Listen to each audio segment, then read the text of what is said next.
अस्सलाम वालेकुम वरहमतुल्लाहि वबरकातुहू। वालेकुम अस्सलाम सर, कैसे हैं आप? हम सर कैसे हैं आप? ठीक हूँ सर, आप कैसे हो? Welcome in the online class of medical microbiology. Dear students, if you have any questions from previous lectures, you can ask those questions or you can type your question in chat box. जी बच्चों, कोई सवाल करना चाहें, कुछ पूछना चाहें आप?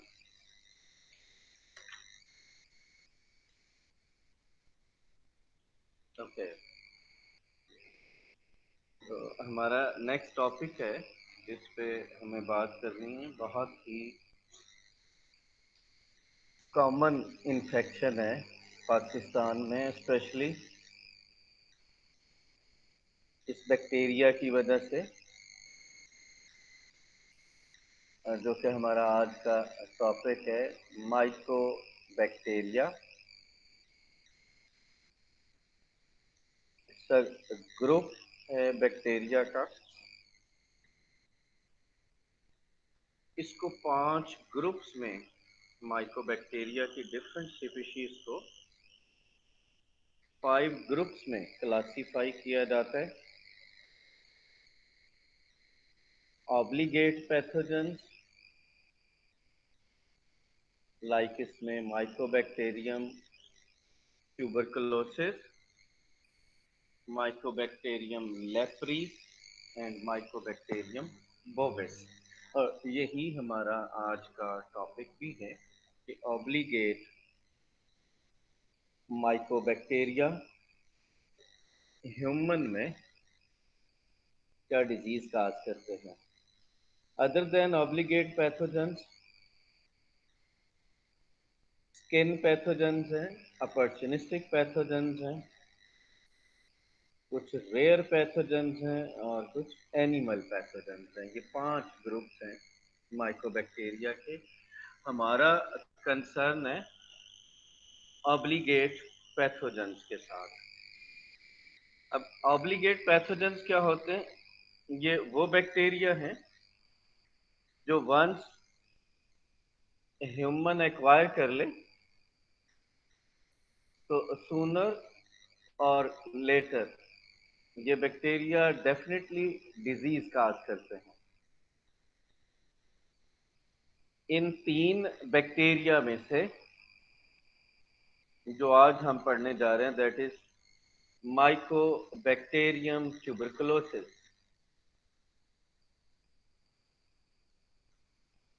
Morphology इस बैक्टीरिया की अगर देखी जाए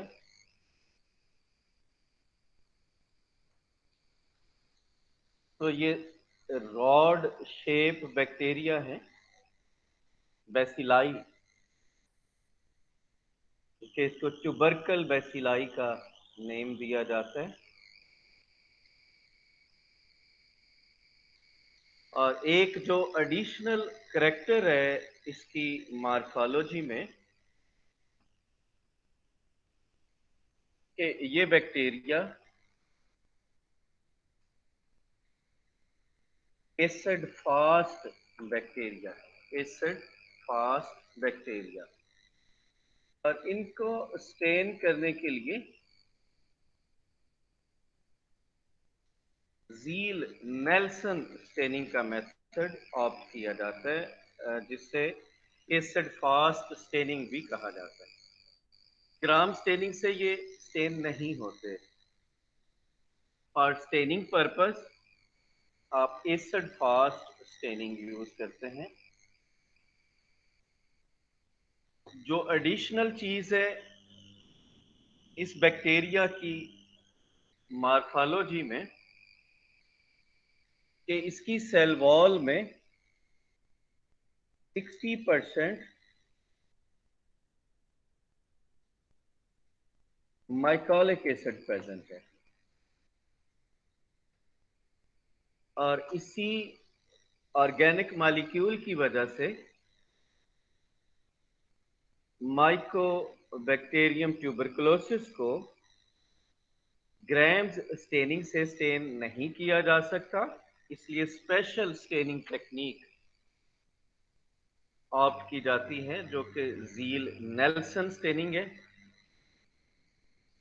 और एसिड फास्ट स्टेनिंग है। तो ये इसकी मार्फोलॉजी है, स्लाइटली डिफरेंट मार्फोलॉजी है प्रीवियस बैक्टीरिया के कंपैरिजन में। अब इसके सोर्सेस को अगर देखें, हैबिटेट को स्टडी करें, तो एक तो ह्यूमन क्लिनिकल केसेस जिनमें टीबी प्रेजेंट है, ट्यूबरकुलोसिस डिजीज का नेम है। सेकंड, ये माइकोबैक्टीरियम ट्यूबरकुलोसिस को एनिमल्स में से भी आइसोलेट किया गया, ये एनिमल्स में ट्रांसफर हो जाता है। तो एनिमल भी इसका सोर्स होंगे, स्पेशली एनिमल्स में मेमोरी टिश्यू का इन्फेक्शन हो जाता है इस बैक्टीरिया से, माइकोबैक्टीरियम से, और फिर ऐसे एनिमल्स के मिल्क में ये बैक्टीरिया शेड होता है। तो ट्यूबरकुलोसिस पॉजिटिव एनिमल्स का मिल्क भी सोर्स होगा। नो डाउट ये बैक्टीरिया एनवायरमेंट में भी फॉर लॉन्ग ड्यूरेशन सरवाइव करता है, तो एनवायरमेंट से भी ये ह्यूमन में ट्रांसफर हो सकता है।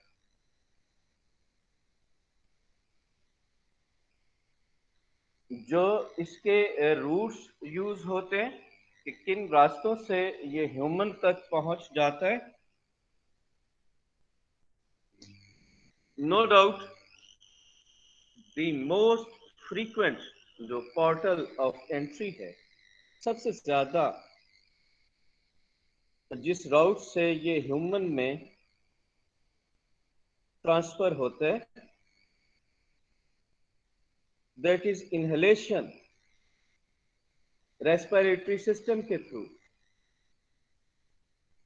ह्यूमन में ट्रांसफर हो जाता है और लंग्स में जाके लॉज होता है और डिजीज काज करता है। सेकंड जो इसका रूट यूज होता है ह्यूमन तक पहुंचने का, ह्यूमन इसे इंजेस्ट कर सकते हैं, जैसे कि पहले मैंने बताया कि ये मिल्क में शेड होता है, और रॉ मिल्क अगर यूज करेंगे, नो डाउट अगर आप मिल्क को प्रॉपर बॉयल कर लें तो ये बैक्टीरिया मर जाता है, डेथ हो जाती है इसकी। लेकिन अगर raw milk contaminated with Mycobacterium ingest किया जाए तो ये बैक्टीरिया इंटेस्टाइन में जाके लॉज हो सकता है और डिजीज काज कर सकता है। तीसरा जो रूट यूज होता है, नो डाउट बहुत कॉमन रूट नहीं है, एक्सीडेंटली समटाइम्स ऐसे हो जाता है एक्सीडेंटली कि स्किन के थ्रू भी, स्पेशली वर्कर्स में जो इन्फेक्टेड मटेरियल को हैंडल करते हैं, उनमें ये बैक्टीरिया स्किन के थ्रू भी एंटर हो जाता है। तो ये तीन तरह के ट्रांसमिशन के रूट्स हैं, via respiratory system, through oral route और स्किन के थ्रू ये ह्यूमन तक पहुंच जाता है। सर फर्स्ट वाला फिर रिपीट कर दें, रेस्पिरेटरी सिस्टम वाला। जी बेटे, तीन तरह से ये बैक्टीरिया ह्यूमन तक पहुंचता है, इनहेलेशन से, एयर में ड्रॉपलेट्स में ये बैक्टीरिया शेड होता है, क्लिनिकल केसेस इसे शेड करते हैं, इनहेलेशन के थ्रू हेल्दी इंडिविजुअल इसे टेकअप कर सकते हैं। सेकंड, कंटेमिनेटेड फूड या मिल्क के थ्रू टेकअप किया जा सकता है। और तीसरा जो रूट यूज होता है, रेयर है, बट वो वर्कर्स जो कंटेमिनेटेड मटेरियल को हैंडल करते हैं, जैसे ट्यूबरकुलोसिस की वार्ड्स में लोग काम कर रहे होते हैं, वो टीबी इन्फेक्टेड मटेरियल को हैंडल करते हैं। तो ड्यूरिंग हैंडलिंग ये बैक्टीरिया स्किन के थ्रू भी ऐसे वर्कर्स में एंटर हो जाता है। तो डिजीज इस बैक्टीरिया की वजह से जो डिजीजेस होती हैं, नो डाउट ट्यूबरकुलोसिस इस डिजीज को कहा जाता है। और एक ही इसमें लियन बनता है, ट्यूबरकल फॉर्मेशन। ट्यूबरकल एक सर्कुलर हार्ड मास है, इनर साइड से इनवर्ड टू आउटवर्ड अगर ट्यूबरकल के कंपोनेंट्स देखे जाएं, तो बिल्कुल सेंटर में, ट्यूबरकल के सेंटर में केल्ड सेल्स होंगे, केजिएशन होगी, यानी कि पस होगी सेल्स की डेथ की वजह से। और नो डाउट बैक्टीरिया भी प्रेजेंट होंगे सेंटर में, ट्यूबरकल के सेंटर में बैक्टीरिया प्लस केजिएशन। केजिएशन के स्पेल में लिख देता हूं,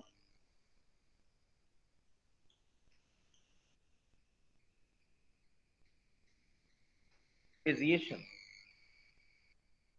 पस के लिए वर्ड यूज किया जाता है, सॉरी ये स्पेल जरा, केजिएशन। और इसमें बैक्टीरिया भी मौजूद होंगे। इसके बाहर वाली साइड पे लेयर होती है मैक्रोफाजेस की, और बैक्टीरिया को चूंकि ये मैक्रोफाजेस एनगल्फ नहीं कर पाते, एनगल्फ ना कर पाने की reason presence of mycolic acid है। माइकोलिक एसिड पे स्ट्रॉन्ग नेगेटिव चार्ज होता है जो कि इसकी सेल वॉल में प्रेजेंट है, इसलिए फेगोसाइट्स इसे एनगल्फ करके किल नहीं कर पाते, रादर उनकी डेथ हो जाती है।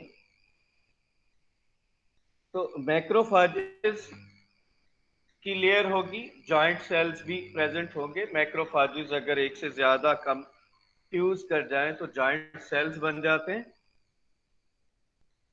उसके बाहर न्यूट्रोफिल्स होते हैं, और उसके बाहर एक कैप्सूल प्रेजेंट होता है, एक लेयर प्रेजेंट होती है जो बैक्टीरिया को लिमिट कर देती है एक लोकल साइट पे। इस पूरे कंपोनेंट को कहा जाता है ट्यूबरकल।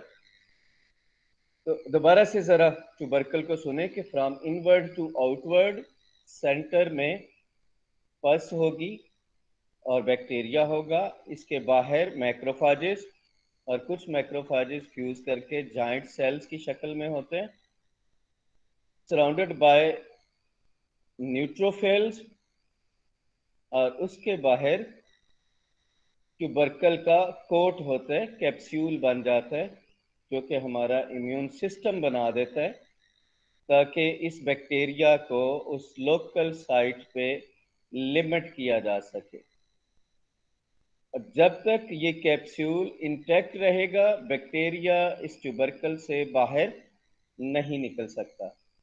पर chance later on capsule rupture हो जाए तो फिर ये बैक्टीरिया वहां से बाहर निकलते हैं और दूसरे ऑर्गन्स तक डिससेमिनेट होता है। और जहां भी जाएंगे इसने इसी तरह का लियन बनाना है जिसे कहते हैं tubercle.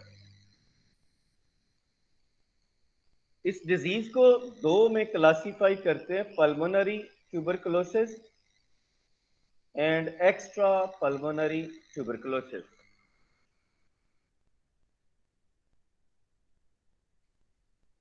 Pulmonary tuberculosis and extra pulmonary tuberculosis.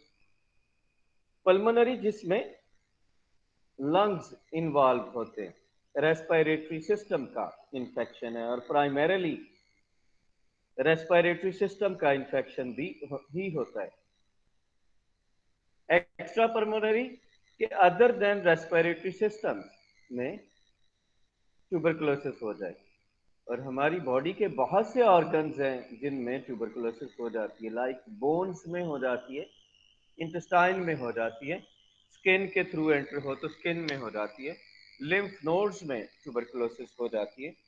But जो प्राइमरी डिजीज है वो ये लंग्स की डिजीज है, और पल्मोनरी ट्यूबरकुलोसिस का रेट ह्यूमन बीइंग में बहुत ज्यादा है। राइट बच्चों, यहाँ तक कुछ पूछना चाहें?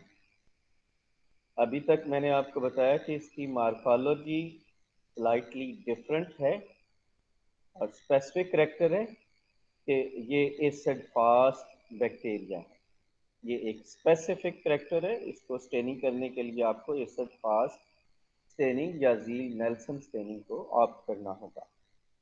देन मैंने आपसे इसके सोर्सेस यानी कि हैबिटेट्स डिस्कस किए और कौन से रूट्स हैं जहां से ये ह्यूमन तक पहुंच जाता है, और फिर दो तरह की डिजीजेस काज करता है, pulmonary tuberculosis and extra pulmonary tuberculosis, और ज़्यादातर ह्यूमन में पल्मोनरी ट्यूबरकुलोसिस मौजूद है। ये बैक्टीरिया इम्यून सिस्टम के सेल्स को किल करता है, तो जिसमें भी ट्यूबरकुलोसिस प्रेजेंट होगी वो अंडर इम्यूनो सुप्रेशन होगा।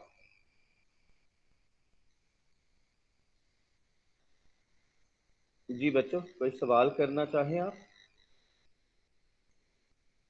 क्वेश्चन करना चाहें? इसमें से बहुत कॉमन डिजीज है और ये क्रॉनिक डिजीज है। क्रॉनिक डिजीज के बहुत स्लोली प्रोग्रेस करती है और फॉर लॉन्ग ड्यूरेशन की होती है। सर आपने क्या कहा है, एक ट्यूबरकल बनेगा या मल्टीपल ट्यूबरकल बने होंगे? मल्टीपल ट्यूबरकल भी बनते हैं और सिंगल ट्यूबरकल भी बनता है। डिपेंड करता है कि बैक्टीरिया को हमारा इम्यून सिस्टम कब लिमिट करता है। हमारे इम्यून सिस्टम के लिमिट करने से पहले ये बैक्टीरिया डिफरेंट साइट्स पे डिसेमिनेट हो सकता है। वंस अगर सारे के सारे बैक्टीरिया जो हमारी बॉडी में एंटर हुए हैं वो अगर लंग्स में या किसी और टिश्यू में एक ही साइट पे जाके लॉज हो जाते हैं, देन वो वहीं पे ग्रो करेंगे और उनको हमारा इम्यून सिस्टम लिमिट कर दे। जैसा कि मैंने बताया कि एक कैप्सूल डिपॉजिट कर दिया जाता है, फिर सिंगल ट्यूबरकल बनेगा। और अगर मल्टीपल साइट्स पे बैक्टीरिया हमारी बॉडी में लॉज हो जाते हैं, तो जहां पर भी ये बैक्टीरिया लॉज होंगे वहां पर ट्यूबरकल फॉर्मेशन होगी। तो मल्टीपल ट्यूबरकल्स भी बनते हैं और एक दो भी बनते हैं, जैसे डिपेंड करेगा कि बैक्टीरिया कितने हमारी बॉडी में पहुंचे हैं। इनिशियली तो इसको लिमिट कर दिया जाता है in the form of tubercle, और किसी वजह से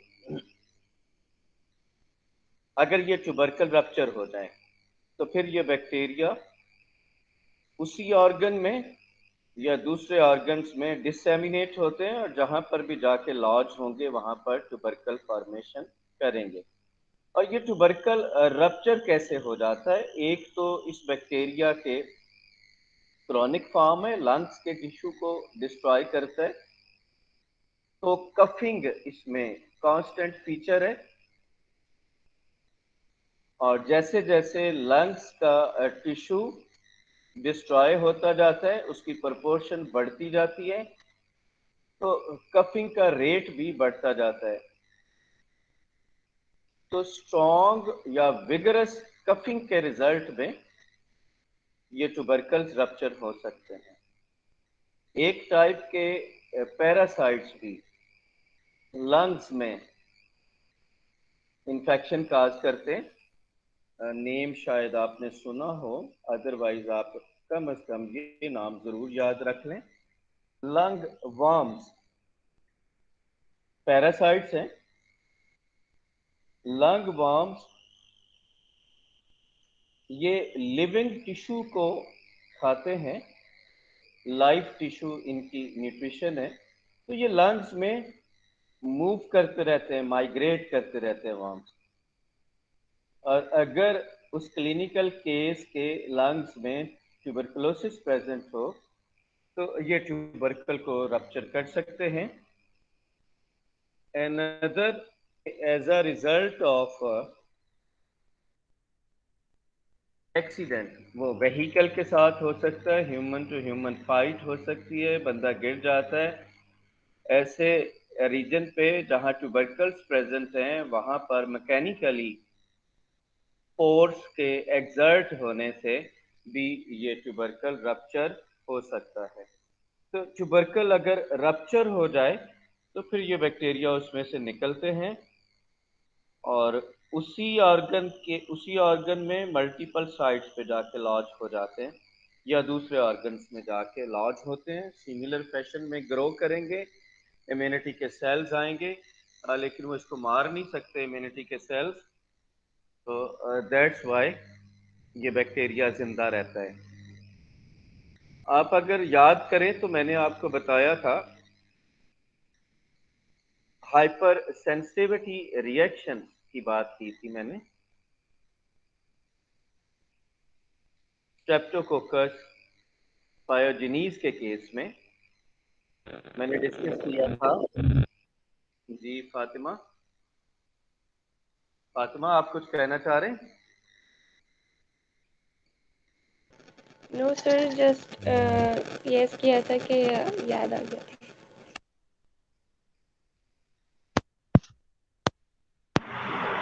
इन केस ऑफ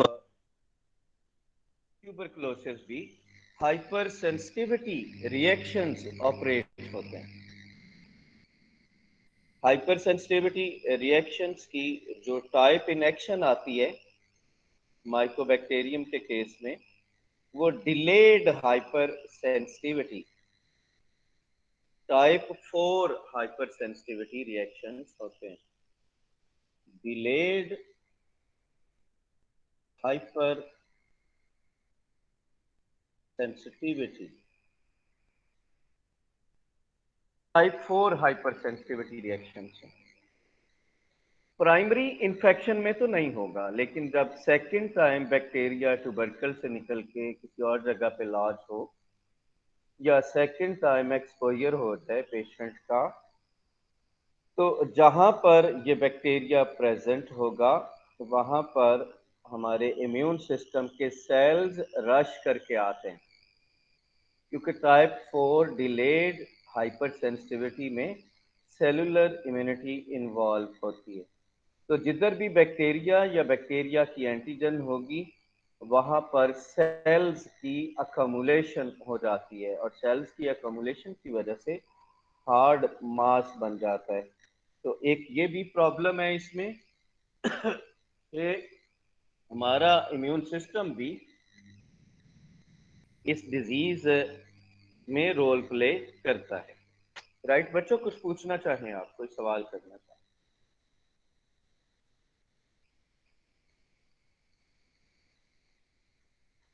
ओके। ये बात समझ नहीं आई, आपने क्या बताया अभी? सर ये दोबारा बता दें। आप लोगों ने इम्यूनोलॉजी मेरा ख्याल नहीं पढ़ी हुई। यस मुझे सर, नहीं डाउट पड़ी हुई। यस है। सर, नहीं और पढ़। एक काम जरूर कीजिएगा, अपने फॉलोअर्स के लिए कर दें। शायद इम्यूनोलॉजी आपको बाद में पढ़ाई जाती है। रिकमेंडेशंस मांगी जाती हैं जो स्टूडेंट्स पास आउट हो जाते हैं। ऐसे ही मेरे जहन में आ गया तो मैंने कहा आपको आइडिया दे दूं। बेहतर होगा अगर आप ये रिकमेंडेशन दे दें कि मेडिकल माइक्रोबायोलॉजी से पहले इम्यूनोलॉजी पढ़ाई जाए। क्योंकि इम्यून सिस्टम और डिजीज का आपस में स्ट्रॉन्ग रिलेशन है। इम्यून सिस्टम ने फाइट करना है डिजीज के खिलाफ। ओके, हाइपर सेंसिटिविटी रिएक्शन, ये ऑटो इम्यूनिटी के इन्फेक्शंस हैं। 4 टाइप्स हैं इसकी। जो पहली 3 टाइप्स हैं, और हमेशा ये रिएक्शंस, पहले मैं ये बता दूं, हमेशा ऑलवेज ये auto immune reactions upon second time exposure to micro organism और upon second time exposure to antigen, ये हाइपर सेंसिटिविटी रिएक्शंस होते हैं। क्या है ये कि हमारा अपना इम्यून सिस्टम हमारे हमारे ही सिस्टम्स को डैमेज करता है। और 4 इसकी टाइप्स हैं। पहली 3 टाइप्स में एंटीबॉडीज इन्वॉल्व होती हैं। एंटीबॉडीज से आप अभी अच्छी तरह वाकिफ हैं। उनमें से एक टाइप 3 हाइपर सेंसिटिविटी रिएक्शंस पे ऑलरेडी आपसे बात हो चुकी है। जो 4th टाइप है उसमें एंटीबॉडीज इन्वॉल्व नहीं होती, उसमें सेल्स इन्वॉल्व होते हैं। हमारी बॉडी में 2 तरह का इम्यून रेस्पॉन्स बनता है, ह्यूमोरल इम्यून रेस्पॉन्स जिसमें एंटीबॉडीज होती हैं, एंड सेलुलर इम्यून रेस्पॉन्स उसमें एंटीबॉडीज नहीं होती, उसमें सेल्स होते हैं जो माइक्रो ऑर्गेनिजम्स को किल करते हैं। तो ट्यूबरकुलोसिस में type 4 hyper sensitivity reactions operate होता है कि जब फर्स्ट टाइम इन्फेक्शन होता है तो सेल्स बन जाते हैं इस बैक्टीरिया के खिलाफ। अब ये बैक्टीरिया जैसे ही ट्यूबरकल से बाहर निकलता है या सेकेंड टाइम हमारी बॉडी में एंटर होता है, तो ऑलरेडी जो इम्यून सिस्टम के सेल्स बने होते हैं,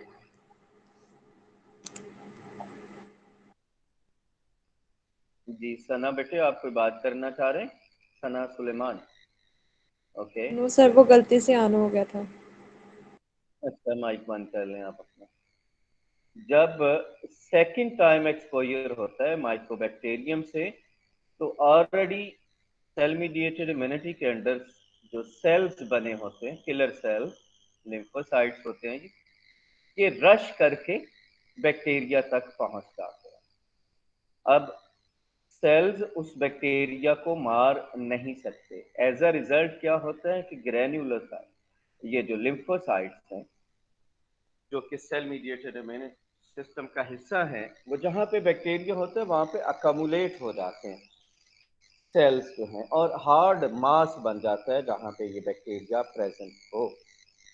तो इस टाइप के रिएक्शंस को कहा जाता है delayed hyper sensitivity reaction, type 4 hyper sensitivity reactions. अभी थोड़ी देर बाद मैं मजीद इस पे बात करता हूँ, इसका बेनिफिट भी दिया जाता है। जी बच्चों, कुछ पूछना चाहें आप यहाँ तक? सर मेरा क्वेश्चन था कि ये जो ट्यूबरक्लोसिस है, इसको हम जेनेटिकली की तरफ देख सकते हैं कि अगर किसी मदर को है तो उससे उसके बच्चों को हो सकती है या नहीं? कुछ लोग, कुछ रिसर्च आर्टिकल्स ऐसे मौजूद हैं जो कि ये इंडिकेट करते हैं कि ये जेनेटिकली ट्रांसफ़र होती है। टू मी ये है कि अगर मदर या फादर या पॉपुलेशन में कोई ट्यूबरकुलोसिस से इन्फेक्टेड इंडिविजुअल प्रेजेंट है, तो ये ऑब्लिगेट पैथोजन है ये बैक्टीरिया। जैसा कि मैंने स्टार्ट में बताया, तो मैक्सिमम चांसेस होते हैं कि उस फैमिली के मेंबर्स, अदर मेंबर्स, वो इस बैक्टीरिया को एक्वायर कर लें। अगर उनका इम्यून सिस्टम स्ट्रॉन्ग है तो फौरन से पहले ट्यूबरकुलोसिस नहीं होगी, लेकिन ये बैक्टीरिया बॉडी में स्टे करेंगे और लेटर स्टेजेस पे ट्यूबरकुलोसिस काज करेंगे। नो डाउट ऐसी रिसर्च मौजूद है कि पेरेंट्स में है तो उनके ऑफस्प्रिंग्स में ये ज़्यादा होती है, लेकिन हरगिज़ हरगिज़ ये जेनेटिक डिसऑर्डर नहीं है। इस डिजीज़ में माइक्रो ऑर्गेनिज्म इन्वॉल्व हो रहे हैं, और वो माइक्रो ऑर्गेनिज्म है माइकोबैक्टीरियम ट्यूबरकुलोसिस, तो इसके कोई जेनेटिक्स में जीन्स वगैरह इस डिजीज के नहीं होते कि जो जेनेटिकली अगर वालदैन में है तो उसके जीन्स पेरेंट्स में भी ट्रांसफर होंगे। नो, ये माइक्रोबियल इंफेक्शन है, बैक्टीरिया इसकी रीजन है। तो जब तक बैक्टीरिया एंटर नहीं होगा, रूट ऑफ ट्रांसमिशन डिफर कर सकता है, पेरेंट्स से ऑफस्प्रिंग में बैक्टीरिया जा सकता है, लेकिन डिजीज की रीजन बैक्टीरिया है, जेनेटिक डिसऑर्डर नहीं है ये। जी बच्चों, और कुछ पूछना चाहें? ओके, तो सबसे इम्पोर्टेंट चीज ट्यूबरकुलोसिस में एक्यूरेट इन टाइम डायग्नोसिस है। राइट, इसके लिए क्या करना चाहिए? नंबर 1, डायग्नोसिस में जो चीज काउंट होती है for tuberculosis, that is history of coughing which is not responding to the antibiotics from more than 2 weeks। आम जुबान में बताऊं कि हिस्ट्री बहुत इंपॉर्टेंट है ट्यूबरकुलोसिस की तरफ मूव करने के लिए। अगर 2 से 3 वीक से कफिंग चल रही है, कफिंग इंडिकेट के रेस्पिरेटरी इन्फेक्शन है, और रूटीन की एंटीबायोटिक्स, एंटीबैक्टीरियल ड्रग्स वो टेकअप करने से अगर कफिंग की सिविरिटी में कमी नहीं आ रही, तो ये पहला स्टेप होगा। ऐसे इंडिविजुअल्स को लाजमी इस डायरेक्शन पे डायग्नोसिस को मूव करवाना होगा कि दैट माइट बी ट्यूबरकुलोसिस। तो पहला पॉइंट क्या हुआ कि हिस्ट्री ऑफ क्रॉनिक कफ, 2 से 3 हफ्ते, 1 मंथ कफिंग है, और एंटी बैक्टीरियल ड्रग्स जो रूटीन में बैक्टीरियल इन्फेक्शंस के लिए यूज की जाती हैं, अगर उनको यूज किया जाता है और कोई भी रिडक्शन डिजीज में नहीं आती, तो चांसेस हैं कि ट्यूबरकुलोसिस हो। सेकंड स्टेप जो किया जाता है, इसके बाद क्लिनिकल एग्जामिनेशन, और क्लिनिकल एग्जामिनेशन में in case of pulmonary tuberculosis X ray लाजमी परफॉर्म करवाना चाहिए, और अगर अदर ऑर्गन्स इन्वॉल्व हैं तो समटाइम्स अल्ट्रासाउंड परफॉर्म किए जाते हैं, लेकिन most of the time lungs की इन्वॉल्वमेंट होती है, तो एक्सरे किया जाता है ताकि ट्यूबरकल की प्रेजेंस या एब्सेंस को चेक किया जा सके। नो डाउट इसके बाद क्लिनिकल एग्जामिनेशन के बाद सैंपल कलेक्ट करना होगा, और जिस ऑर्गन में ट्यूबरकुलोसिस प्रेजेंट है वहां से इसका रिप्रेजेंटेटिव सैंपल लेना बहुत जरूरी है। Most of the time biopsy sample लिया जाता है अगर प्रोडक्टिव कफ नहीं है। कफ 2 तरह की होती है इसमें, प्रोडक्टिव एंड नॉन प्रोडक्टिव। अगर तो डिजीज एडवांस लेवल पे है तो स्पूटम में, कफ आउट में बैक्टीरिया शेड हो रहा है, तो फिर स्पूटम आपका सैंपल होगा। और अगर ट्यूबरकल्स बने हुए हैं तो बायोप्सी के थ्रू सैंपल लिया जाता है। बायोप्सी एक नीडल यूज करते हैं जो लंग्स में स्पेसिफिक साइट पे उस नीडल को पियर्स करके तो बायोप्सी सैंपल लेते हैं। एक्यूरेट सैंपल अगर मिल जाए तो पहला जो काम करना होता है वो डायरेक्ट डिमॉन्स्ट्रेशन है बैक्टीरिया की बाय माइक्रोस्कोपी। और माइक्रोस्कोपिक एग्जामिनेशन पे ऑलरेडी मैं आपसे बात कर चुका हूं। कि ग्राम स्टेनिंग से तो ये बैक्टीरिया नज़र नहीं आता, आपको एसिड फास्ट स्टेनिंग करना होगी। एसिड फास्ट स्टेनिंग के रिजल्ट में अगर स्मीयर में सैंपल में बैक्टीरिया नज़र आ जाए दैट विल बी कंफर्मेशन, क्योंकि नॉर्मली ये बैक्टीरिया प्रेजेंट नहीं होता ह्यूमन में।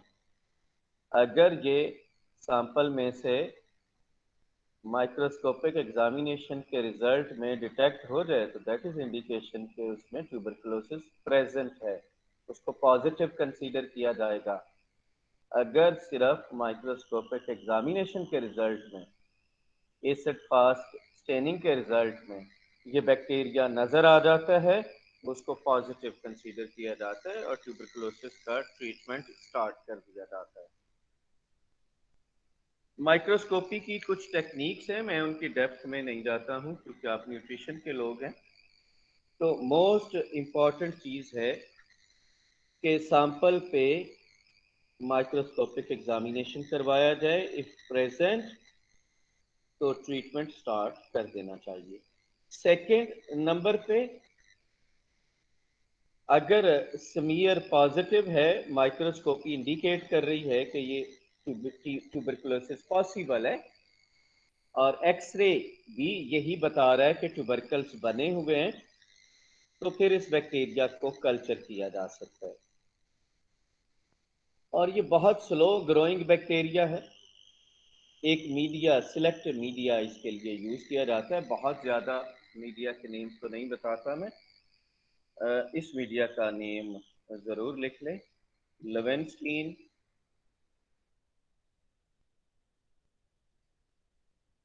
Jensen medium. Lowenstein Jensen medium short करके इसे लिखते हैं LJ मीडियम।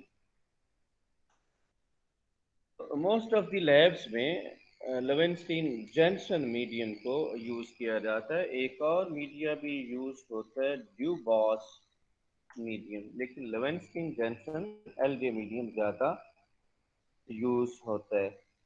तो स्लो ग्रोइंग बैक्टीरिया है, 6 to 8 वीक्स लगेंगे, समटाइम्स 10 वीक्स लग जाते हैं और फिर इसकी ग्रोथ आती है बैक्टीरिया की, और हाईली स्पेसिफिक ग्रोथ है इसकी।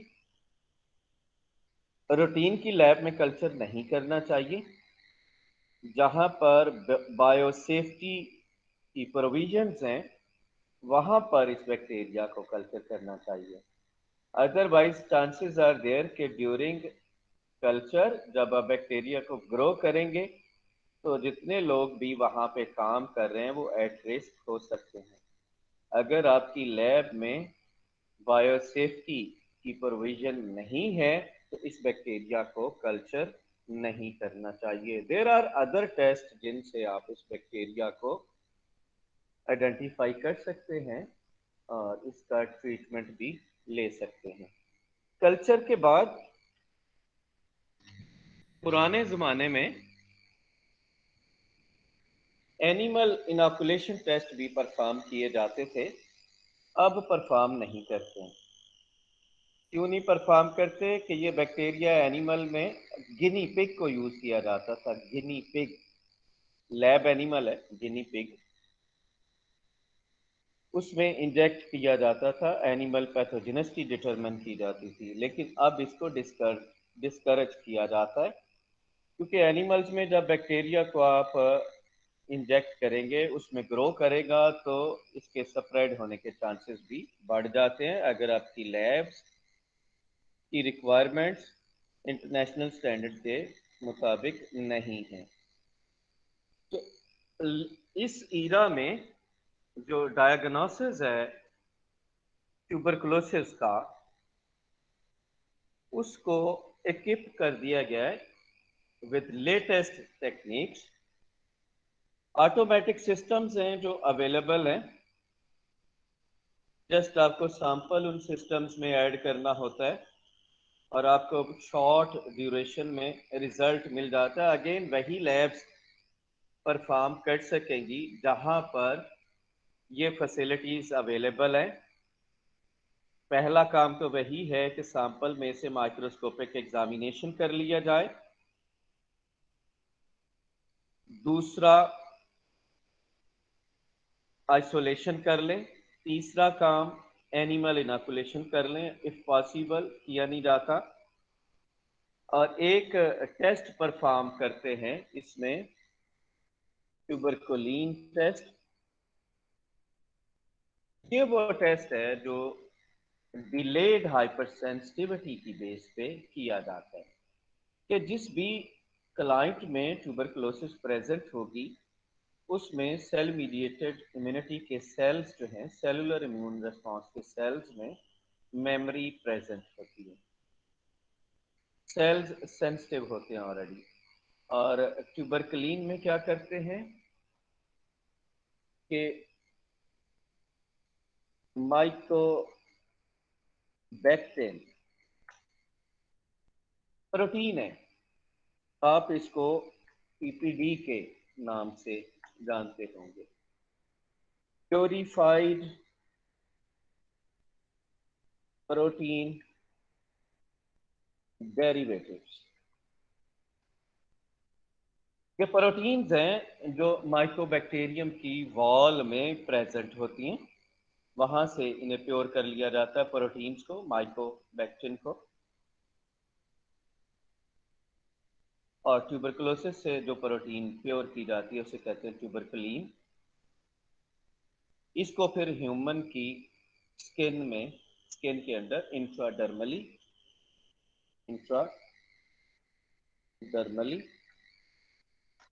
इंजेक्ट कर दिया जाता है। अब अगर उस पेशेंट में, उस क्लाइंट में ऑलरेडी ट्यूबरकुलोसिस प्रेजेंट है तो उसमें सेल मीडिएटेड इम्यूनिटी के सेल्स भी मौजूद होंगे।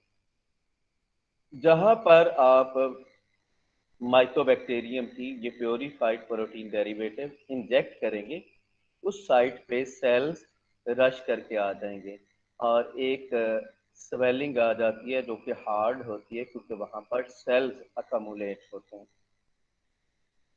तो ये इंडिकेट करेगा, सेल्स की अकमुलेशन इंडिकेट करेगी कि वो क्लाइंट पॉजिटिव है। और ये दो तरह की ट्यूबरकुलिन्स भी यूज कर ली जाती हैं और सिंगल ट्यूबरकुलिन भी यूज कर लेते हैं। राइट, मेरा ख्याल है मैं यहाँ पे स्टॉप करता हूँ। इसकी डिस्कशन के लिए मुझे मजीद टाइम रिक्वायर्ड होगा तो इसी लेक्चर को हम नेक्स्ट क्लास में कंटिन्यू करेंगे। आई मीन टू से कि माइकोबैक्टीरियम पे एक लेक्चर मजीद मुझे रिक्वायर्ड होगा। बच्चों, आप अपना ख्याल रखिएगा। यहीं से नेक्स्ट कंटिन्यू करेंगे। पहले आपसे रिवाइज करवाएंगे जितना हमने पढ़ा है, और फिर जो रिमेनिंग पार्ट है इस लेक्चर का वो हम कंप्लीट करेंगे। यानी कि डायग्नोसिस ऑफ ट्यूबरकुलोसिस इम्पॉर्टेंट है, तो नेक्स्ट टाइम इंडिपेंडेंट क्लास में डायग्नोसिस ऑफ ट्यूबरकुलोसिस को हम दोबारा से डिस्कस करेंगे। अच्छा, मेरी एक बात पे अमल करें आप लोग कि जिस दिन आपकी क्लास होती है उसी दिन ज़रा मुझे आप अपनी अटेंडेंस की रिपोर्ट भेज दिया करें, क्योंकि आपके सीटीएस पे परसेंटेज लिखना होती है मुझे कि कितने परसेंट स्टूडेंट्स ने लेक्चर अटेंड किया है, और इसकी वजह से आपकी अपलोडिंग लेट होती है। बच्चों, आप अपना ख्याल रखिएगा। अल्लाह ताला आपको सेहत से सलामती दे।